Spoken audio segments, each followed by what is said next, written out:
Estamos con Robert Trujillo, bajista de Metallica, que está en Buenos Aires en el marco del Bafisi para presentar un documental sobre la vida del gran Jaco Pastorius.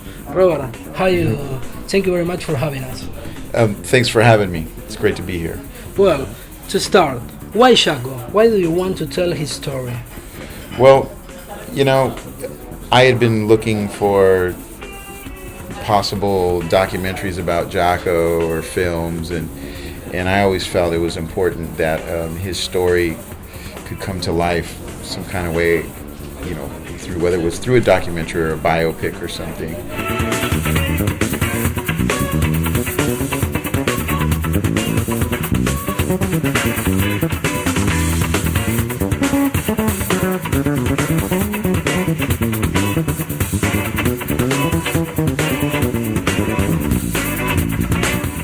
So in 1979, I started to hear about this bass player, one word, and it was Jaco. And I was like, man, what a weird name, you know?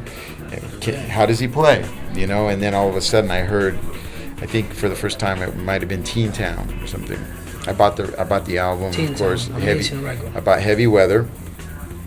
You know, back then, you're lucky to see a photo of that person because we didn't have the internet. So I see this photo of this guy, and I'm like, wow, he looks wild. You know, he's a trippy dude. But what I heard on bass was just incredible, as it was for most people. You know, how does he do that?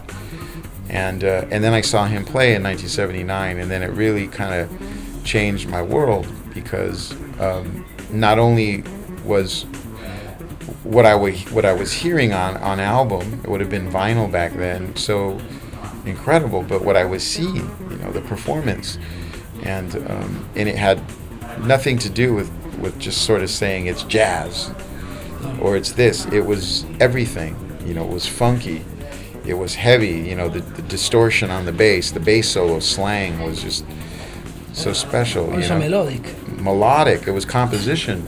Yeah. So he was a composer.